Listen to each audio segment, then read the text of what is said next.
Salam sejahtera bagi kita semua. Marilah kita sejenak mendengarkan firman Tuhan, firman kehidupan. Janganlah menindas janda dan anak yatim, orang asing dan orang miskin, dan janganlah merancang kejahatan dalam hatimu terhadap masing-masing. Zakaria 7 ayat 10. Jangan menindas. Orang-orang di masa Nabi Zakaria ribuan tahun silam, perilaku ingin melunakkan hati Tuhan dengan ibadah puasa kepada Tuhan sudah berkembang. Tuhan tidak pernah membenci ibadah dan puasa, tetapi Tuhan selalu memperhatikan, melihat, mengkritisi, dan mengingatkan apa motivasi hati setiap orang melakukan ibadah itu. Melakukan hukum yang benar dan menunjukkan kesetiaan, kasih kepada sesama, itulah yang Tuhan kehendaki dalam ibadah sejak dahulu sampai sekarang tidak berubah. Jangan menindas orang-orang lemah, janda, anak yatim, orang asing, dan orang miskin. Itu kategori orang-orang lemah. Firman Tuhan, inilah cara melunakkan Tuhan agar tidak murka atas kita. Menindas, jangan.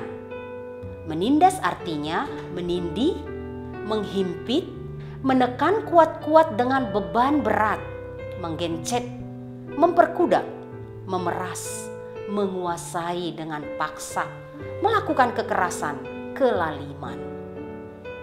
Menindas berarti melakukan tindakan kesewenang-wenangan, tindakan kejahatan, di mana sedikit pun tidak menghormati atau menghargai hak ajasi, hak hidup manusia. Perlakuan menindas adalah buah atau hasil dari rancangan kejahatan. Jangan menindas dan jangan merancang kejahatan di dalam hatimu kepada orang-orang lemah. Kenapa? Tuhan ada dan selalu hadir melalui hukum dan kebenaran dan keadilannya. Tuhan setia selamanya. Ia terus memperhatikan dan membela nasib hidup orang-orang lemah yang dengan mudah dipelintir, diperlakukan sewenang-wenang atau ditindas, dihina dan tidak dianggap sebagai manusia seutuhnya. Hukum kebenaran dan keadilan adalah tangan kuasa Tuhan untuk melindungi semua orang agar hidup di dalam damai dan sejahtera. Tuhan murka kepada setiap pelaku penindasan dan perancang kejahatan. Cepat atau lambat, waktunya pasti ada.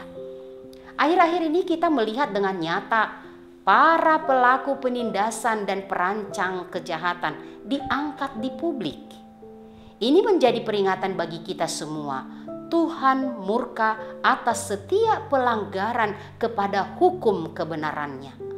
Tuhan bertindak melalui hukum dan keadilan.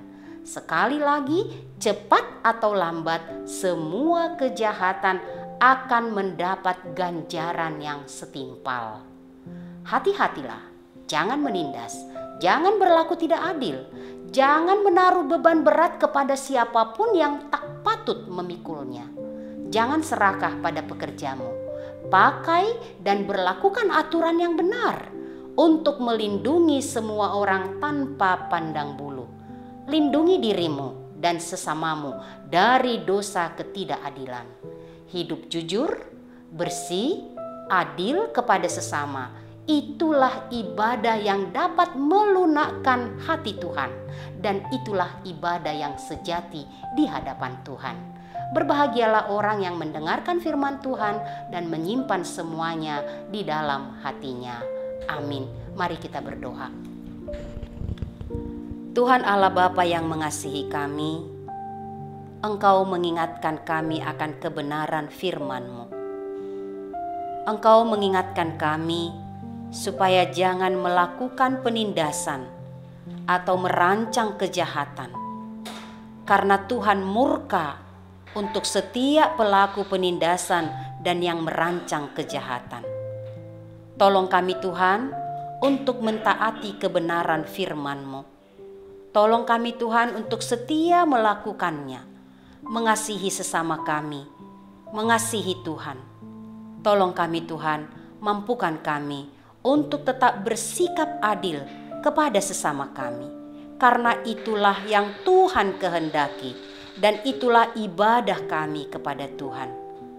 Tolong Tuhan, setiap orang yang diperlakukan tidak adil, berilah mereka Tuhan kekuatan iman percaya untuk terus menggantungkan harapannya kepada Tuhan.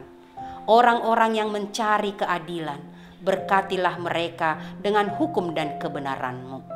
Ingatkan Tuhan, setiap orang yang melakukan ketidakadilan, biarlah mereka takut akan Tuhan dan mereka berubah, bertobat dari kejahatannya, dari ketidakadilan yang dilakukannya.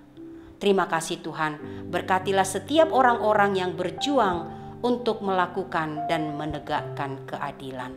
Dengarlah Tuhan doa kami, di dalam nama Yesus Kristus, Tuhan Juru Selamat kami, Tuhan keadilan sampai selama-lamanya. Anugerah Tuhan kita Yesus Kristus, kasih setia Allah Bapa, persekutuan Roh Kudus menyertai kamu sekalian. Amin.